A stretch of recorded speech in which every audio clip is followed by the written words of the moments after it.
I think there's only one solution to this whole thing, that we have to arrest all of the gain of function researchers, and we have to have trials for them, and we have to get them to be on the record about what they did and who could do it. 50,000 Americans have died. I don't know what the body count is that gets people upset, but I would hope that 50,000 would make people go, whoa.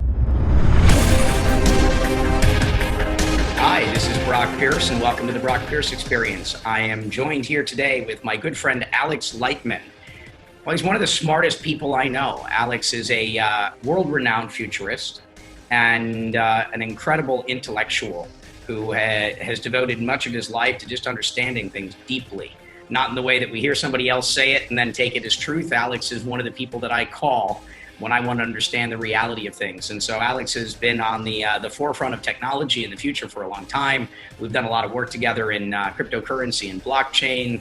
For those that don't know, he's written many of the white papers, but he's also one of the people who has been really devoting a tremendous amount of time to understanding what's going on right now with COVID-19, the coronavirus. Where did it come from? And we're going to touch on a bunch of those things here today. So Alex Lightman, welcome to the show. It's good to see you. Thank you, Brock. It's a pleasure to be on the Brock Pierce Experience. Yeah. I've missed you, and I've missed our conversations from when you were in LA. So this is as good a way to get some time with you as I can think of, and other people can join us.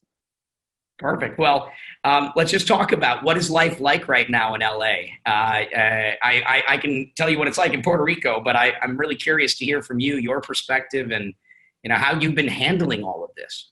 Well, it's been a little bit, I won't say depressing, because if you say you're depressed, then it's easy for people to kill you if they don't like you. So I'm never depressed. I would never kill myself.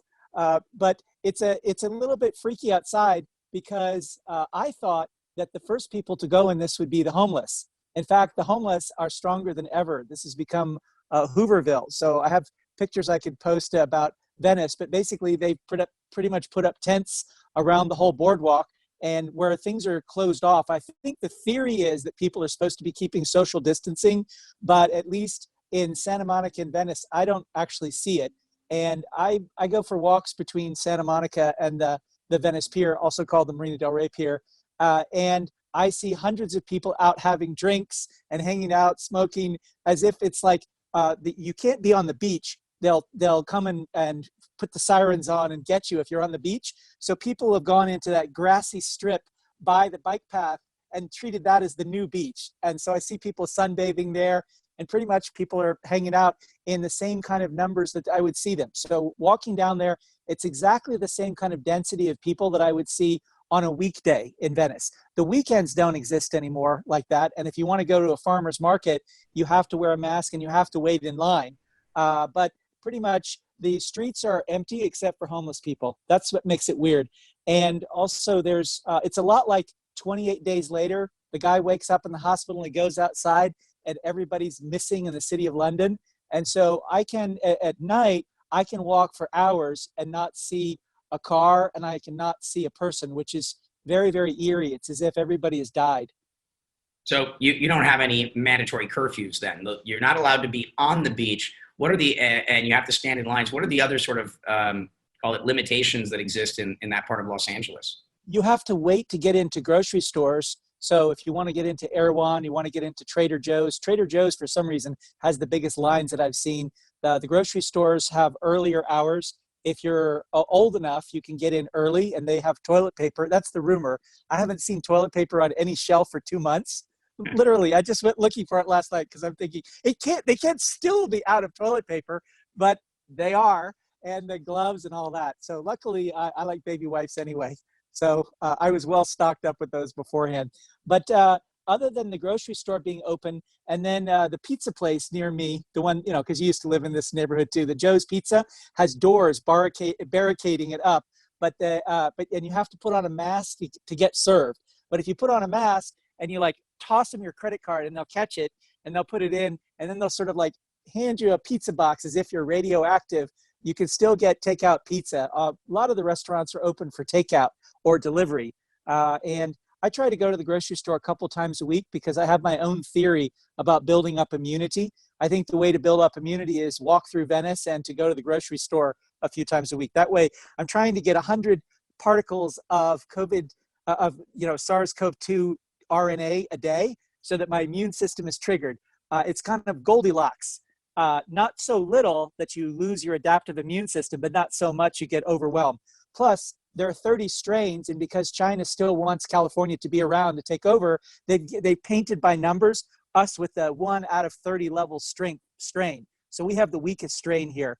New York, they got the hardest one. And so Taylor has basically said to me, well, yeah, but you never know when people from New York could be coming to LA sick. So I guess I'm taking it as if everybody has level 1 out of 30, but it's that's not a good assumption.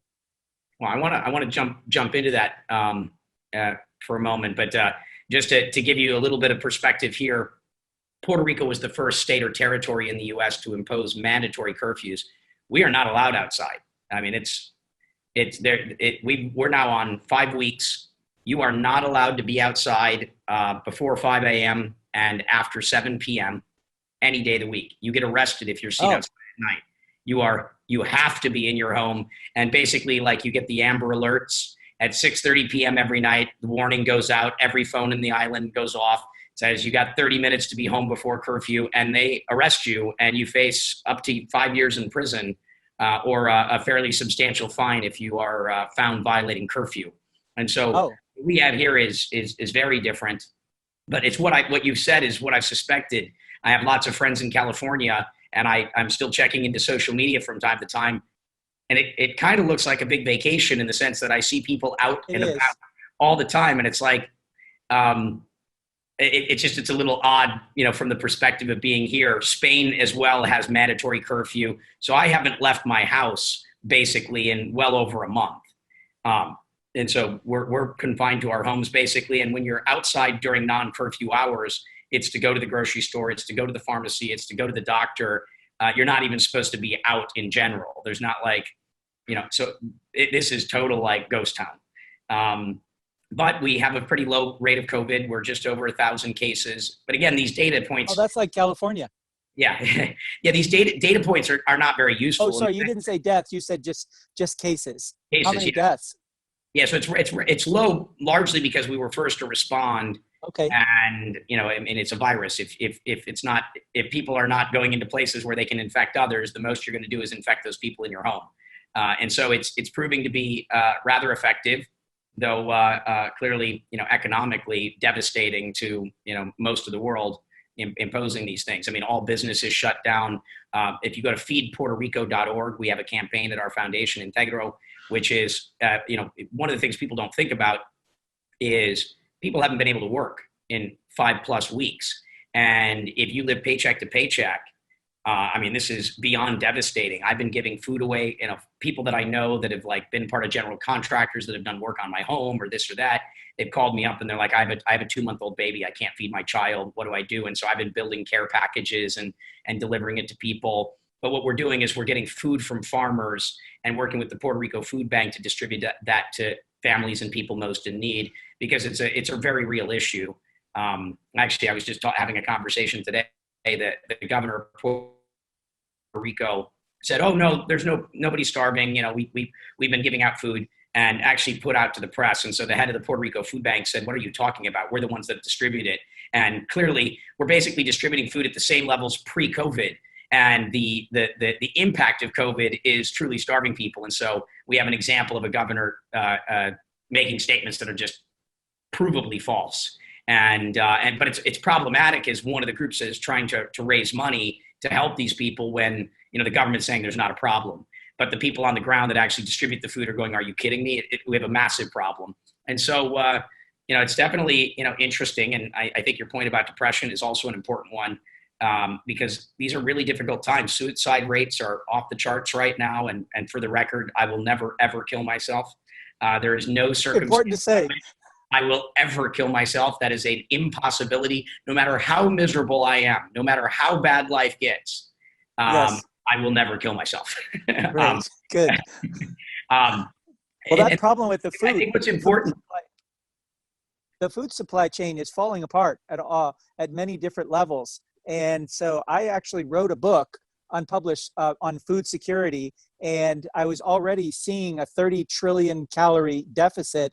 But with so many parts of the supply chain falling apart, we've had this supply shock. I don't know when you want to get into it or whether you want to, but we've had a supply shock, a demand shock, a market shock, and an information shock, and now an unemployment shock. So I had a deal that was just, are we still recording? Because you're frozen on my screen now.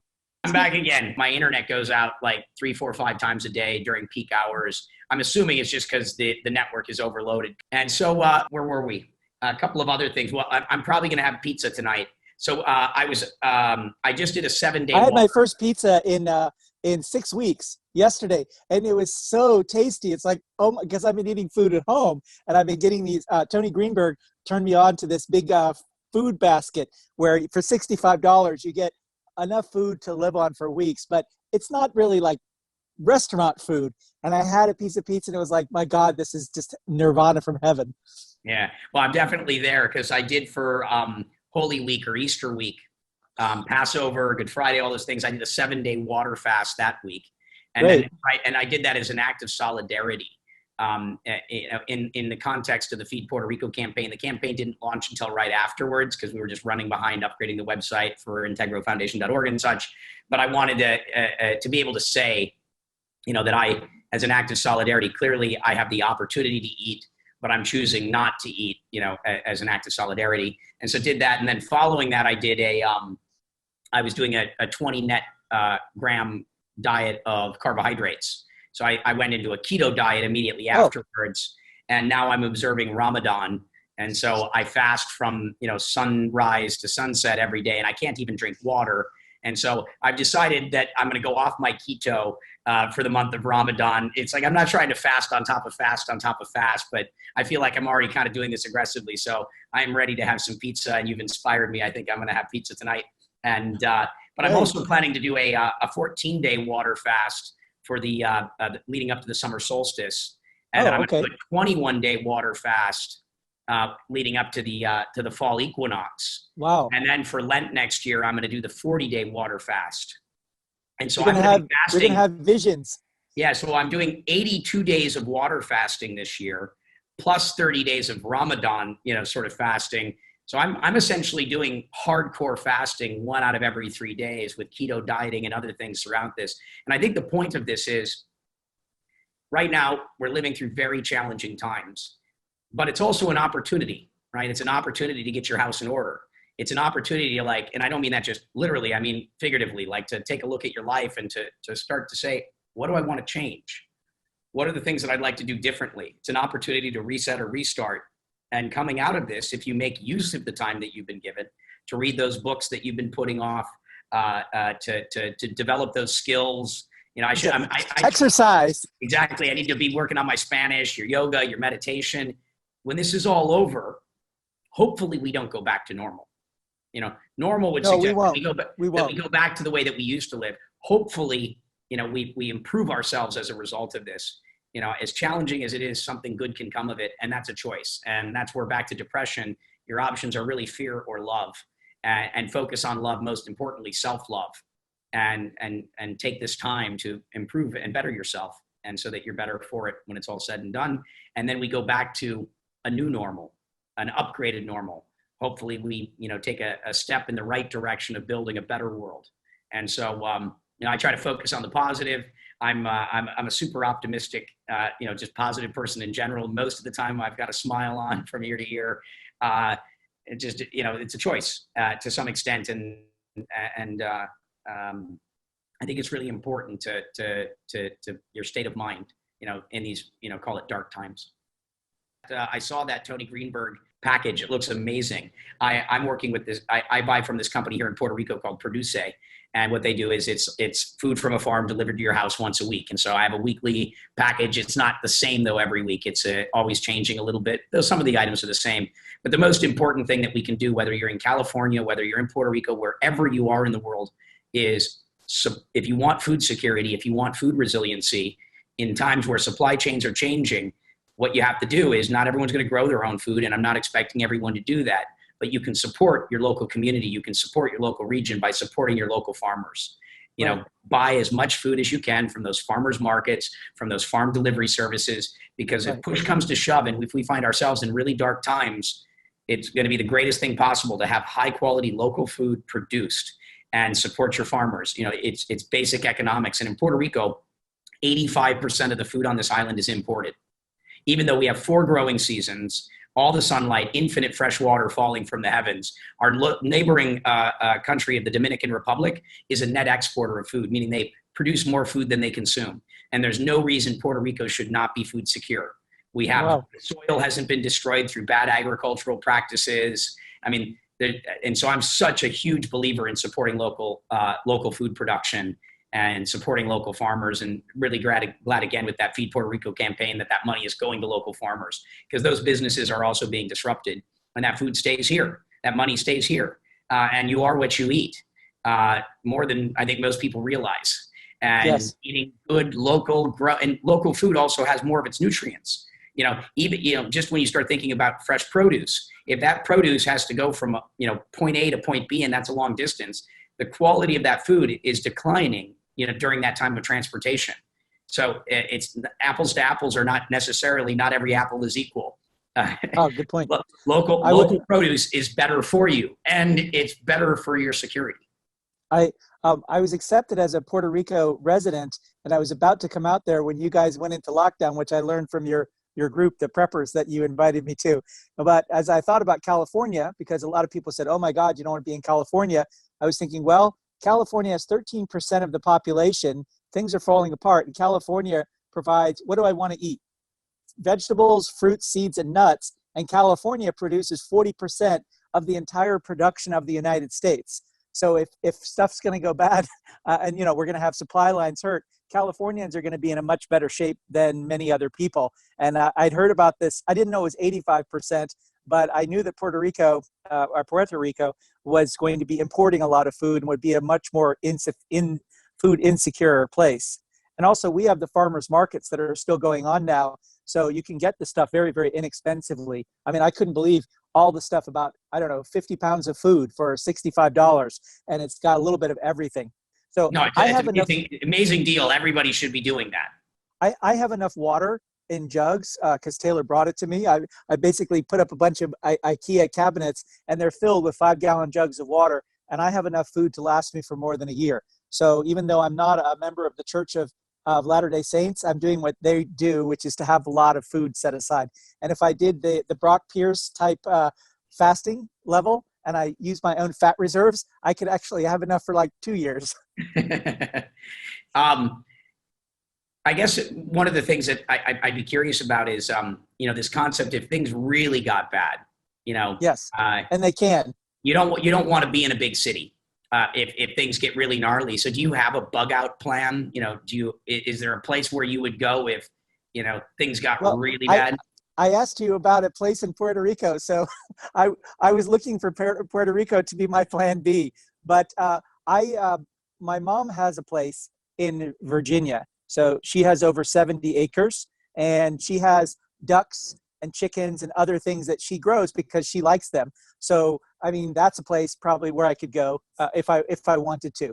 And she lives next to a lake. She's got a giant lake that has fish in it. I know how to fish. I know how to hunt. I know how to raise chickens and ducks. I was maybe 2/3 self-sufficient in middle school and high school, and I won in the county fair in Virginia, in Loudoun County, which is the second richest county after Fairfax County in America. But it also has a lot of gentleman farms. And so I won for the county for my frozen peaches, my elderberry jam, my apple cobbler, and a couple other things. So I actually know how to be a prepper and to survive and make my own food. But I'm not too worried about this because I'm walking distance from the best hospital in California. And I went there because I stopped breathing about a month ago. And I just, I didn't want to get anybody sick in case I had COVID. So I actually walked there. And all the homeless people that I walked by were coughing.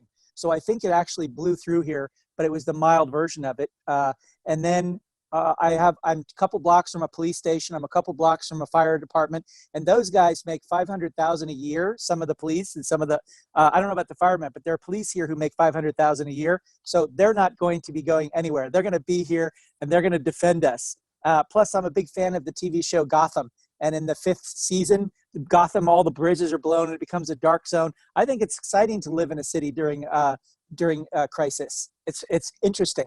And LA can weather crises because it's had earthquakes before. So it hasn't had a pandemic like this. The city's population was much, much less when the influenza of 1920, because we've had so much population growth since then. But this city's a pretty good one to weather a storm, and there's plenty of food that's just a short ride away. I don't think that we have two things. One, the state of California is not going to let LA go down, and two, the federal government isn't going to let LA go down. That's my thought. I also don't think this is the big one. I don't think this is the one that's going to destroy the world economy. Clearly, it's going to put us into a recession and cause extreme economic impact. But Depression. I also don't think that this pandemic is going to wipe out billions of people. We have enough data at this point that we're going to come out of this, and we're going to recover from this. This one's not going to bring the world to its knees. It's definitely made us stumble and falter, and it's going to probably create a lot of economic impact for at least a few years. But I don't think this one's going to be. I think it's just fine to be in pretty much anywhere. It's just being radically self-reliant and knowing how to take care of yourself. I wanted to go back to this idea that you were talking about of there being 30 different strains, and that in California it might be a very mild strain. Can you help me understand what exactly you mean by that? Sure. Well, the first thing is that I have sources in China.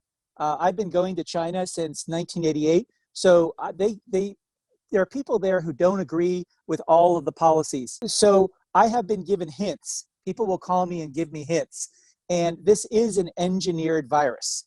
I don't know why there's such a conspiracy of silence about this. I've compared it to the mafia code of Omerta.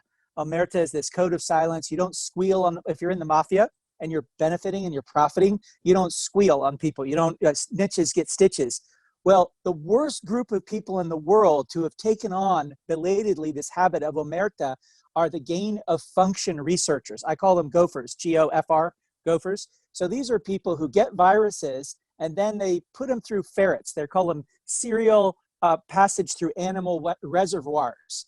And so they can take an engineered virus or a natural virus, and then by infecting animals, and then by grinding it up and feeding it to the other animals, sort of forcing them to be cannibals, they can improve certain kinds of strains. So this is an engineered virus that's SARS that's gone through 4 gains of function. The first one is in how contagious it is. It's much more contagious. The second thing is how fatal it is. It's much more fatal.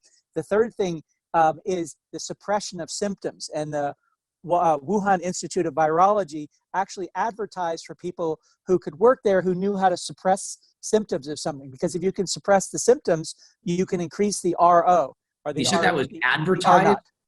Advertised, yeah, in Mandarin language. But yeah, people who translate it said, oh, look at this ad. And so there's nothing hidden about this. So one of the things that makes me just shake my head, smack my head like a Homer Simpson, dope, is when people talk about conspiracy theory. But conspiracy means it's secret. This is all in the open. And the reason is very simple. Because if you're a scientist and you're working on a classified project, you can be paid shit. You can be paid almost nothing and you can't do anything about it. And if you have a clearance, you can't go to whatever conference you want in whatever country. But if you're doing open work, you can get your contract, you do it, you publish your work, you publish it in in your peer-reviewed journal, then you can travel freely, you can go to conferences, you can have a bidding war for your services. So the woman who supposedly discovered SARS, Zhengli Shi, I think that's an engineered virus as well, because what are the odds that the same person would be right at the cutting edge of virus engineering? So we know that she publishes papers about things, but if you go and you look at ResearchGate, you can type in Zhengli Shi, Z-H-E-N-G-L-I space Shi, S-H-I, and you will find a paper, June 2008, in which they say, we weren't able to infect the lungs, but then we were able to go and change amino acid 320 to amino acid 538. It's very specific what they did. And then it was able to attach to the ACE2 receptor and infect the lung. And another thing is that when we talk about SARS-CoV-2, this is all presented that they just named this in January. If you go and you Google SARS-CoV-WIV1, you can Google that. So it's Wuhan Institute of Virology. If you look at my Lightman report, I'm wearing a tie. That tie, if you turn it over, is it Hermès tie. Ooh, fancy, a brand. I'm giving you a brand. These guys branded their engineered virus. Like, why? They're not zoologists. They're not going out and catching butterflies and naming them that they find in the field. They're naming things that they engineered. And so they took this virus. Now remember, this is supposed to come from a bat, right? Well, do you know what? There's this flying. There's a mouse. You know what a bat is? It's a flying mouse. The German for bat is flying mouse, fliegende Maus, or something like that. So they couldn't infect the mice. The mice wouldn't do it. Or if they were able to infect it when the mice gave birth to another generation, the mice actually got rid of their ACE2 receptors. And the only way they were able to infect the mice, this is 2008, is to use transgenic mice. These are mice with human genes. So in other words, you cannot use this on a mouse, but you can use it on a mouse with human genes in it. Meaning 2 years ago, that the brother of this, now this is in a different clade, CLADE, but basically the SARS-CoV-WIV2 is what this is now. It wouldn't infect mice, but it would. And by the way, do you know where these American researchers got this from? They got this from Zhengli Shi. So what's happening is that a woman named Zhengli Shi was able to engineer these viruses. And as soon as that happened, she got all these offers from the United States, kind of like a basketball player being traded. The people who can make weaponized viruses or weaponized bacteria. Again, all this one is virus, but there are weaponized bacteria also. So, and you sometimes have people with a virus, but they're actually dying of the bacteria or vice versa. So like you can have both of these things present at the same time. And she was recruited to come and work at University of North Carolina, and they were putting this through ferret models. So there's a reason why this thing that they lie and say it jumped from a bat to a human. Well, that's a very rare thing. It takes a long time. But why does it jump to all humans? Why does it jump to cats? Why does it go to dogs? Why is it in mice? Why is it in tigers?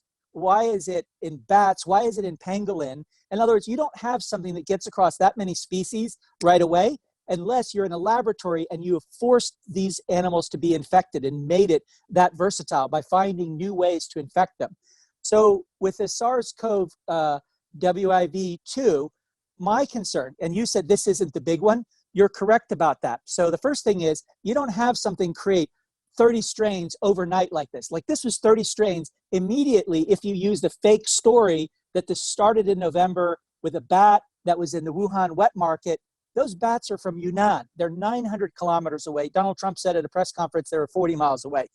900 kilometers is more like 600 miles away. And in November in China, in the mountains, it's freezing cold and the bats are hibernating. I mean, the bats can't just go out all day in the freezing cold, they'll die. So bats have a much higher body temperature. Bats can have a body temperature up to 145 degrees Fahrenheit, 53 degrees centigrade.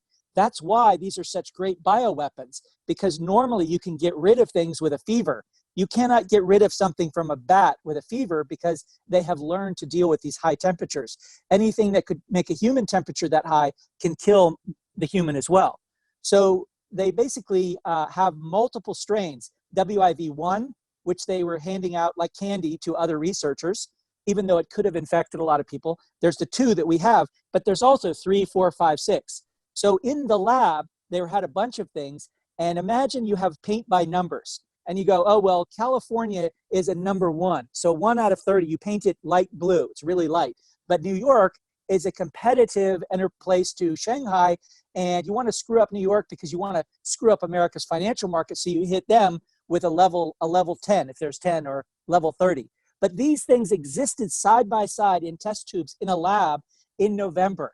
They didn't all suddenly, one bat turned into a human, jump to all these species, jump to all these strains that all infect all these animals.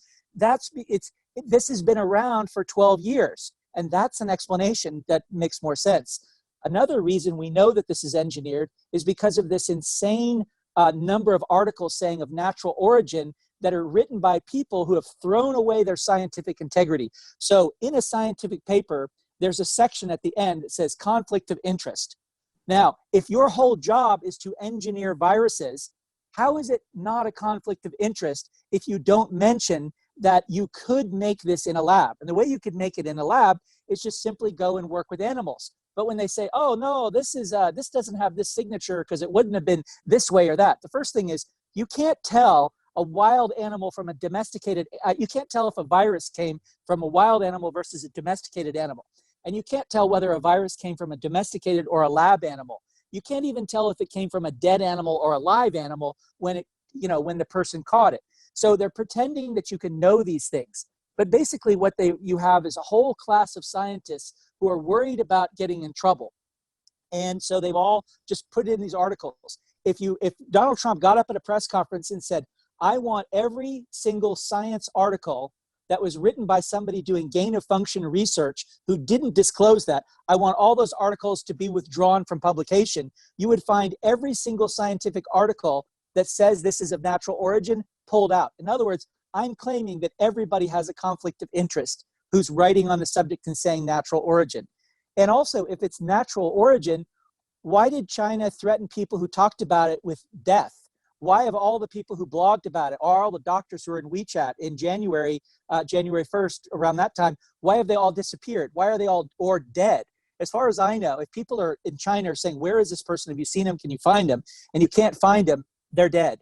So why do you need to kill people for revealing something if you're not hiding anything? Why did they put out an order to everybody to destroy all the samples? Why is China putting out a disinformation campaign?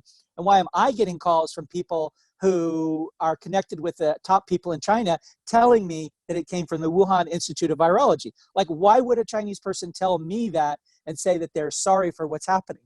Why would China be taking advantage of this and arresting human rights lawyers in Hong Kong? Why are they going in and doubling down on their development of the Spratly Islands properties that they're seizing, and why are they making a new directive? In other words, China is acting as if it's the new superpower, and it's flexing its muscles and pushing its weight all over because it's taking advantage of this. And why is it taking advantage of it? Because it was a deliberate release. The thing that gets me the most when you say, so it was deliberately created and it was deliberately spread. How do you know it's deliberately spread? Very simple. Look at patient zero in Italy. It was 2 Chinese tourists. Look at the patient zero in Finland. So have you been to Finland? It's one of the places I've been to. Sweden and Norway, but I have not been to Finland yet. I hope to get there. I'm Scandinavian, so it's right. on my bucket list. So where the place where Norway is east of Sweden is at the top, and then it goes over to the North Cape of Norway, and it comes up with Finland like this. In this place where Finland touches Norway, it's called Lapland. And so a Chinese woman in the middle of January who was sick flew from China and to a little town, a little tiny village called Inari. She was patient zero, and she's the one who started all the infections. Now, what was a Chinese woman doing flying from China sick at a time when it's below zero Fahrenheit, not even below 0 centigrade, and sick and not visiting anybody? What is she doing there? The only reason she would be there would be to infect people. And we see videos of people in January speaking Mandarin and buying up all the masks, all the gloves, and laughing about the fact that there's not going to be any left for anyone there. So there's a woman who bought up all the masks in big pallets and took them to her campground. Why would they be buying all these masks and stuff? It's to deprive us of having masks. So it's not enough that this didn't surprise them. Why would they do a first strike on our retail supplies? When China has 22% of the population, they claim they have 3% of the world's cases, yet they were seizing production in China. Like, if you have 3% of the world's cases and you make 40% of them, why do you need to go and buy the supplies out of other cities? When I got sick in London, I was on a Eurostar train from Europe, continental Europe, to London, and a Chinese guy next to me vomited in the seat next to me and then just left. And there, the puke was sitting there in the chair. And the next day, I went to Phantom of the Opera with Taylor, and I was looking all around, and there were Chinese tourists all coughing. And I say they're tourists because they had backpacks. Like, why would someone living in London be carrying a backpack? And outside, they put on their masks again. But inside the theater, they were doing, and people were going, and they were rubbing it on the bar, in the theater. Like, why are all these sick people at a theater? And I went to a pharmacy because I started to feel sick. I got really, really sick in London, and I tried to buy medical supplies. And the guy said, sorry, they're all sold out. And I said, what do you mean they're sold out? Yeah, Chinese tourists have bought them all. So if you add up all of the things, the funny behavior that's going on, and then I know because you're a technology person, you'll really understand this one. There's the Consumer Electronics Show, 170,000 people from 180 countries or something like that, 10,000 plus Chinese coming there 2 months after patients started flooding hospitals in Wuhan. Now, why on earth would China allow 10,000 people to go travel to something like that? But if you wonder, how did this coronavirus go from being in one city to being everywhere in the world, 190 countries, something crazy like that, in 2 months? It went like that because Chinese went to places like Consumer Electronics Show or the big music show that's in Tennessee with 115,000 people and people from 150 countries, and they infected them. And the thing that's really unforgivable to me is that they had a potluck, and you can Google this. There was a potluck in Wuhan with 50,000 families above the wet market. And there were people in China, because the World Health Organization by this time knew about it, and they were saying, yeah, it's not passed with human-to-human transmission, but don't stop the flights or whatever. It's simply inexcusable and indefensible to have a potluck for 50,000 families. And if there's 4 people to a family, that's 200,000 people above a wet market. The whole thing makes no sense. And meanwhile, China's out on this diplomatic offensive trying to say, oh, well, it was brought to Wuhan by soldiers. No, it was brought by cyclists. No, it's from an Italian. No, it's from Africans who are in Guangzhou. In other words, they can't even get their story straight. Was it from Wuhan or was it not? That was their story. And so they haven't even picked a cover story. But the reality is that Zheng Lishi has published articles. Now, why has the United States not jumped on top of this? Well, for one thing, Donald Trump has said, I made a deal with China. I just made it on April 2nd. They're going to buy $250 billion worth of stuff and $50 billion worth of farm products. I want to see if they do that, but I'm not happy. So what he's doing is he's saying, look, if they're going to give us money, let's get the money for them before I take action. I can understand that. The other thing is that the reality is that Fauci and everybody at NIH has been got calls from China saying, hey, if we're going down, you're going down too, because the National Institutes of Health gave Zheng Lishi a grant right before the Obama ban on gain-of-function research for an almost number of the beast number. So the number of the beast is 666, right? So the contract was to Zheng Lishi to go make this bioweapon was $665,000. So it's almost like a joke to these people who are funding. It's like, ha, ha, ha, we're going to make something that leads to the end of the world. It's a joke to them.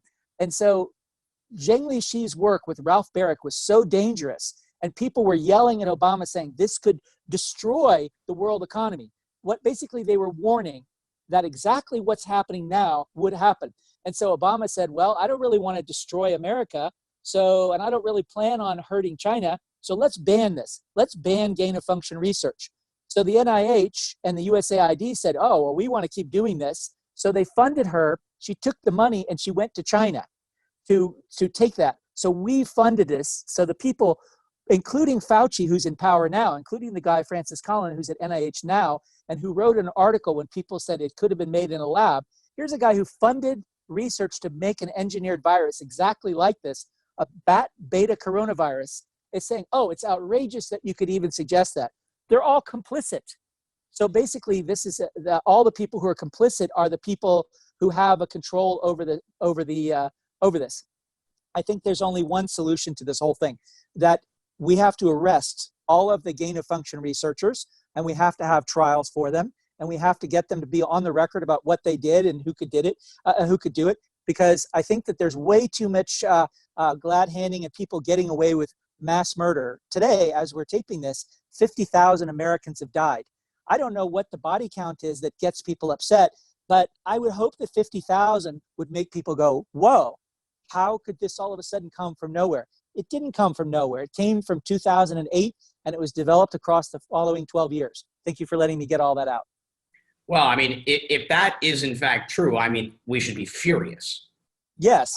If something so horrific was actually engineered consciously and released consciously and then spread consciously, I mean, this is one of the great crimes and one of the greatest crimes that's ever been committed, if that's in fact true. There's only one person who's an American who's been in politics who has the courage to use the words gain of function, which nobody else is doing, and that's Steve Bannon. So whatever anybody says about Steve Bannon, he's the one person who's not betraying America by hiding the words gain of function. Well, I mean, as you know, I know Steve. It's very public. You can Google that. We worked together for some time. Steve, whatever people think of him, is one of the most patriotic people I've ever met. Yeah, that's my point. I'm not saying that. God and country are, core to that man, like to his core. And so, well, that's why I say, why is he? But why? Here's my question: is you understand and I understand because he's a patriot. Why he's saying that? Why are other people not saying that? Why are so he goes on news programs, he talks to people, he's out there, he's well known. Why are other people not saying it too? Why is he the only one? I find that very suspicious, not on Steve Bannon's part, but on everybody else. How are they hiding this story? Why are they sitting on the story? And I think that part of the reason is that Donald Trump is the one who lifted the ban on gain of function work. And so when somebody was asking him, hey, how is this 3.7 million spent? He goes, oh, well, who was in office then? Okay, well, who was in office in 2014 was Obama. But who in 2014 made the ban? It was Obama. Who lifted the ban? Trump in 2017. So I think that these people are the phrase that's not used much more, but it used to be in use, is whistling past the cemetery or whistling past the graveyard. They're hoping that nobody will notice this and come up and haunt them. But the reality is that we have to, we created this as Americans. 50,000 people have died because of one reason, because there's a treaty, we signed it, and we're liars, and we didn't honor it. That's the 1925 Geneva Protocol. So just like you have the most popular treaty in the world by signatories, there's a nuclear non-proliferation treaty. I don't really want a nuke going off in LA and then having squabbling with people go and do false flags and say, oh, you did it. No, you did it. No, you did it. So I feel very, very, very nervous about China getting away with this, because what it means is that you can attack the United States and you can kill 50,000 people, which is about as many as you would kill with a nuke in Los Angeles, and you can get away with murder. That's what it looks like now. That's a far bigger impact than 9/11 in terms of the loss of life. Yes. So to put it into perspective, and that was the biggest thing in our lifetime. That's call it an attack on America. Yes. Well, this is an attack on the whole world, and it's working. They're getting away with it.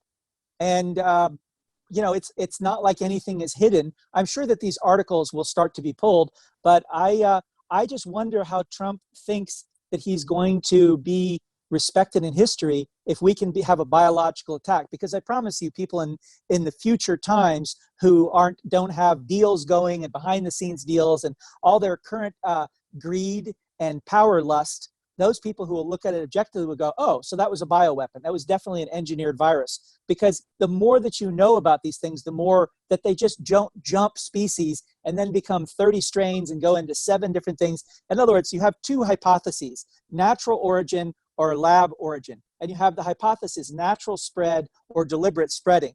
And I have an MIT degree. I'm just telling you that the data doesn't fit accidental spreading and accidental, creation through evolution. Those numbers just don't work. And if you read the articles, like the most cited scientific article of all time, the proximate origin of this virus, it's the most cited scientific article at all time. Last time I looked at that, over 14 million views of the article. It's fraudulent. If you get right down to it, it says, well, if somebody was really bioengineering it, they wouldn't have done this and they wouldn't have done that. They wouldn't have done the other thing. It's like, you're giving an opinion. That's not scientific. With science, you come up with a hypothesis and you have evidence for your hypothesis and you have a theory and you test it and you try to falsify it. There's not even a hypothesis or a theory when you say that isn't how they would do it. Of course they would do it. If they weren't doing it that way, then why did Zheng Lishi get $665,000 from the National Institutes of Health to go in and engineer viruses? Why did she get $595,000 from the USAID? Why did she get $6 million if this isn't how you would do it? And she's the world expert, and that's how she did it, according to her scientific articles. There's so many lies here, and yet we're just so used to having partisan wrangling. I'm not speaking from this. I've worked for both Republicans, I've worked for Democrats, I've worked for foreign governments, and this isn't about anything to do with partisan politics. It has to do with, do you believe lies and do you cover up the truth? Are you part of this omerta kind of thing? And so it comes down to this. You said it best at the begin a few minutes ago. You said this isn't even the big one. This isn't even the big one in terms of how bad the viruses that can be released get. And if we do not put the fear of God in the gain of function researchers, they will just go on making more and more viruses. And it's not that hard. All you have to do is basically get a diseased animal and then just put it into more diseased animals. So this whole gain of function research, let's say that you have a farmer and the guy's got a lot of pigs, or he's got a lot of chickens, or he's got a lot of dogs or whatever. You could, in theory, do your own gain of function research and create bioweapons, because it's out there. And every time that you have a new bioweapon that's released and gone through the population, if you have it, you could even theoretically take it out of your own body. Like you could basically go and get it. If you had it in New York, you could use your own strain that you had to go and hurt other people. Like this is like an atomic bomb that creates a whole lot of little tiny grenades, each of which is very, very powerful. And it's incredibly dangerous. And there are laws about this. Now, here's the twist with the Geneva Protocol. Those people, those poor, suffering people, had gone through losing 50 to 100 million people from 1918 to 1920 in the great influenza outbreak. And that was so horrible. They could get it, and then they would turn blue. They basically, they actually hired artists to paint the dead bodies so they wouldn't look so gross. And it disfigured and discolored people so much that people who are military doctors said you couldn't tell who was black or white by looking at the corpse. That's how bad it was. So these guys said, oh shit, we don't want biological weapons. So they had this treaty and they signed it. And at the time it was signed by the Republic of China. And then after you had the People's Republic of China, they signed it. So they signed it twice. But the second time they did it, they said, look, we don't trust you guys. So we're not going to do biological weapons. However, these treaty obligations do not, we aren't bound by these treaty obligations if you don't honor them. If other people don't honor them, then we're not honoring them too. So the problem for us is that in America, by doing this biological research, we give China a free pass to do this research. In other words, this research isn't even illegal because we were doing it too. And they can, so if this ever came to an international criminal court or any kind of other court, they've been sued for 20 trillion by Freedom Watch and other things. If they, this is their get out of jail free card. So let's shift the conversation to if you were Donald Trump, what do you do right now? What do you do if you were in the position to be making decisions? What would you do? Well, you know that this isn't a moot question. Are we going to talk about those policies I gave you or not? No, let's just talk about what you would do right now. Okay, so what I would do right now is I would demand to have a hearing held by Congress, but at which all the people who funded gain of function research, I mean, I'm going to give him something that he would love. All the people who funded gain of function research before his administration came in and testified what it was for. And all the people who can explain Zheng Lishi. And I would invite Zheng Lishi herself to testify. Because one thing that's important to note is that not only is she the world's greatest creator of engineered viruses with the biggest body count of anyone I've ever heard of, she's fluent in English and she's fluent in French. So you can ask her all the questions she wants and she will be able to answer them and she will understand perfectly well without translation. And I would gather the information. And then I would say to China, you're caught. How are you going to compensate us? And I would basically, I would look at what's happened with Gazprom. So there's a guy named, and I can't pronounce Russian perfectly, Mikhail Khodorkovsky. I think it's Khodorkovsky. So he had Gazprom, and then he was put in jail by Putin, and then he got out. And he sued the he sued Russia, and he basically collected. And now he's actually attaching Russian assets for that. So I think that we have to have a body count. We have to put a value on it. I think the value that we put on human lives is $75,000.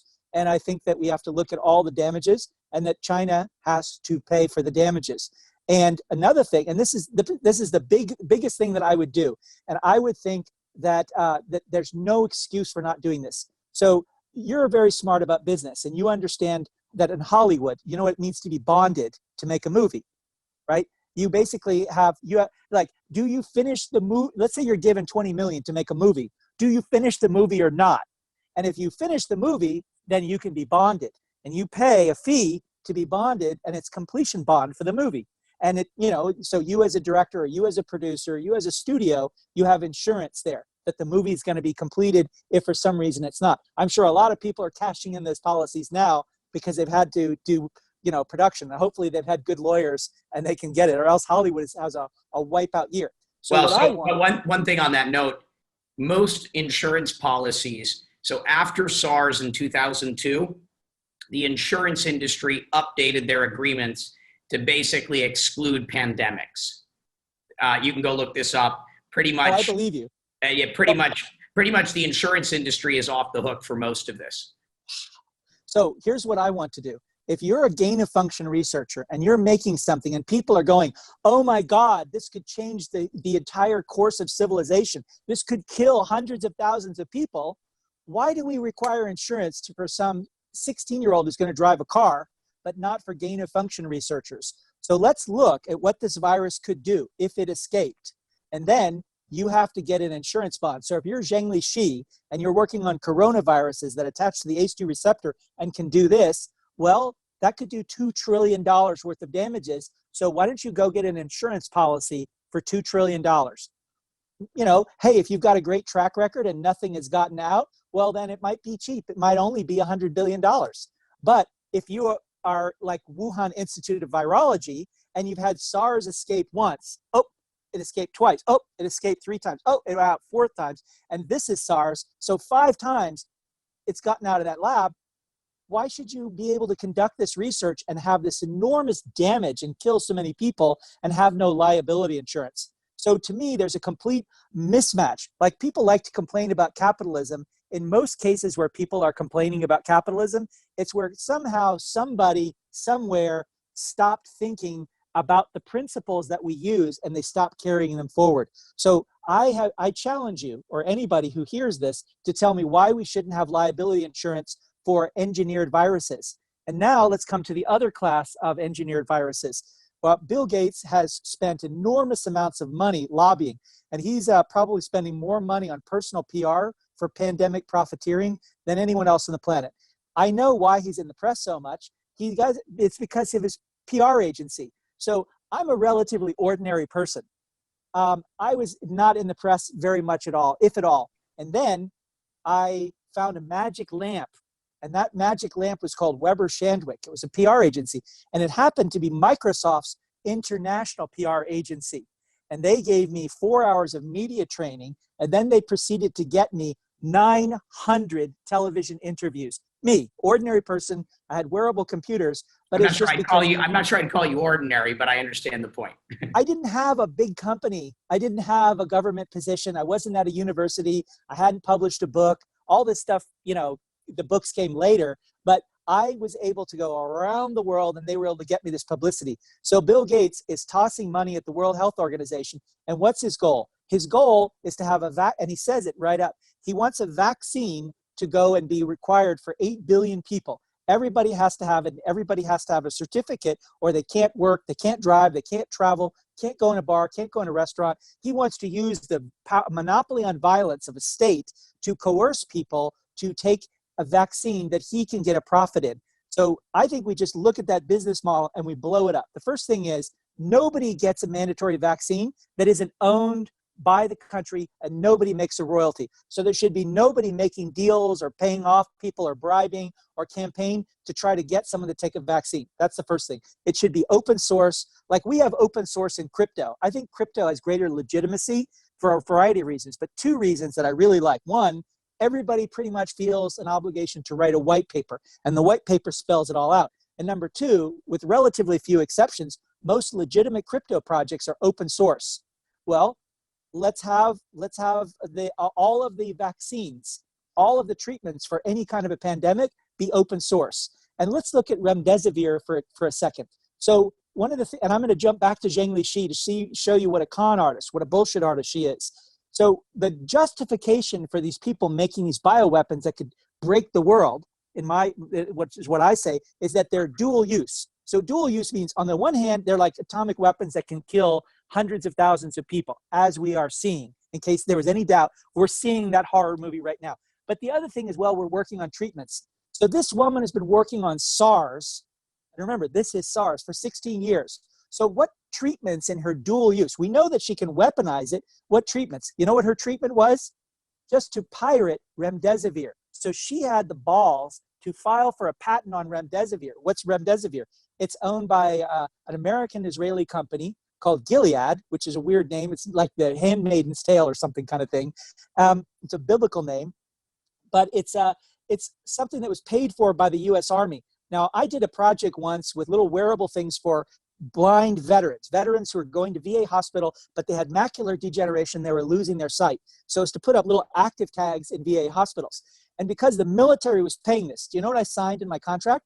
It was a big chunk of text. It was very clear, really big letters, unambiguous. It said, the military is paying for this, so we will be granted, if we want it, a license fee, royalty-free. We will be granted a license, royalty-free license in perpetuity for use of this. And so this is a standard part of military contracts. So somehow some shifty lawyer somewhere did that so that $79 million was paid by the U.S. government, mainly through U.S. AMRID, the infectious diseases part of the Army, and somehow a profit-making company got to take the work that some other people paid for. And then they did more shifty stuff with the Trump administration, and they got to have this orphan drug status that can only serve 200,000 people. And the public went, that's crap. And so they backed off of that in the face of a huge public outcry. So the government's not protecting us from predatory businesses. The public, the crowd, the open source crowd is protecting it. Now, Zheng Lixi files her patent, and only then does China admit everything. So it's like they're waiting for her to get her patent application. And what's her patent? In 16 years, does she come up with some amazing insight? No, she comes up with remdesivir and hydroxychloroquine. Those are her solutions to treating COVID-19 that she wants a patent on. And so she didn't invent this, but that's the thing about a patent is you have to swear under oath that you invented it. She didn't invent it. So we know that she's a liar and a bullshitter. And now we come back to this. Why should anybody get a monopoly on any drug used to use this when you go, oh, but they're investing? Well, how much are they investing really? We're doing right now, the world is doing about 15 to 20 trillion, spamming 15 to 20 trillion out there to deal with this thing. Bill Gates' net worth is $100 billion. He's got this $50 billion foundation. What is he going to spend on this, $1 billion? We don't need his $1 billion. We have 15 trillion. So let's just use some of the money we're spending anyway to do this and have it be something that nobody makes money on and governments distribute. So there's no incentives to do what John McAfee did, I'm told. I mean, I'm not saying that I know this, but I've heard that John McAfee made antivirus software and then he hired people to write viruses so that people would have to have the antivirus software. I mean, is it so hard to believe with all of these viruses out there that you're going to have somebody create viruses that will make a problem? And what is a vaccine? It's an engineered virus. It's an engineered attenuated virus, but I don't think that vaccines should be for profit. And now I'll move back to the whole liability thing. Bill Gates, with all of his money, wants no liability for his vaccinations. Let's say they cause someone to die or go blind or go deaf or whatever. They're not being tested. He wants 100% freedom from liability. And so this is the worst thing in the world to me, is when someone wants to have privatized profits, but socialized losses and 100% freedom from liability. So you want to make money in a good case, but if things go bad, you want to have the public pay for that with their lives or their health or that's not capitalism. Well, it's how big companies and it's how Bill Gates is playing it. Well, so let me tell you a little bit more. Well, let me tell you a little bit more about vaccines, and this is something you may not know, that the big pharma companies that produce vaccines already don't have liability. This goes back, Right, I know, the vaccine court. Yeah. And so that was something that happened in the 1980s. Basically, the big pharmaceutical companies said, we're going to stop doing any work on vaccines unless we get absolved of all liability. And that was forced a long time ago. And those are scary things as anyone that just understands economic incentives. Anytime you leave someone with uncapped upside and no downside, it's a perverse incentive that will eventually lead to bad things. It has right now. And so this is all we need is China and the US teaming up to make viruses that can kill people and injure them, and then having people who have inside knowledge of that because they fund these people too. Remember, Zhen Lixi could get funding from anybody to do this because we don't hold these people accountable. So this is why I want not only the people who made these viruses, but the people who funded it to all go on trial. Otherwise, we don't have a disincentive. All right. Well, I guess for anyone tuning in, this is a very in-depth thesis backed up with a lot of information from a person who I think very highly of, that does his, call it homework. And so I guess if you have any other questions, you can add it to the comment buttons. If you like what you've seen here, please subscribe, tune in for the next conversations we have. I'm sure Alex will be back again. And Alex, thank you so much for sharing all of this wisdom. I'd heard some of these theories, and I've been following some of the things that you've been saying, but this was a really deep, sort of in-depth, very dark thesis that could very well be true. And if it is, I don't know what to say other than I don't think that you're wrong. People need to be held accountable if they did in fact do this. Are you aware of my bet with Taryn Pizer? I am not. What's the bet? So Taryn approached Taylor, who introduced me to him, saying, you and Alex are being alarmist. You have to be punished. So I'm going to make a bet, and I'm going to take your money. Make any size bet. I'll tell you that I'll take the bet that we'll pick a number, and you say that more people will die, and I say less. And I figure, well, since he's a biotech expert, good. Then and he's very competitive. I wanted him to put his effort into solving this problem. So I did the bet, and the bet was $20,000, and he offered to raise it. But I figured the more I raise it, the more the chance that he won't pay. So I figured, and we set 66,000 as the number of people dying, and he wanted to do it until March 1st of next year. So the bet as of January was that you would have, he said no more than 66,000 people would die. I said more would die by March 1st, 2021. Well, we've just passed 50,000, and it's not even the end of April. So, and he was I went to his Seder, his Zoom Seder, and he was actually calling me out and making fun of me for making the bet. And he offered to double it at that time. But I'm happy with my bet. So just, if people are saying, oh, if you're so smart, why don't you put your money where your mouth is? I am putting my money where my mouth is. I'm not, I've been ahead of the curve on this for the last 3 months, and anybody has been welcome to go and make any bet that they want with me. I would have been happy to take it. So I think that eventually the truth will out. And you're really on top of this. I think that the most important thing about this is I've told a lot of people, but you're the one who said the magic words, perverse incentives. So ultimately, my advice for Donald Trump is to remove the perverse incentives. And the last thing that I would do is that we need a real China plan, because a plan of going and hitting China with aircraft carriers and planes and all this, that's not a one that'll work. They want us to do that. Don't play their game that they've been planning for many years. Play a whole different game. And that's what I would tell Donald Trump if I had a meeting. I would tell him the real plan. All right. Well, Alex, again, thank you for thank you. sharing this light with us, bringing this information to light. You're a good man. As are you. Thanks, Brock. Thank you, Alex. Thank you, everyone, for tuning in. Please subscribe if if you're finding value here. Thank you so much. Take care.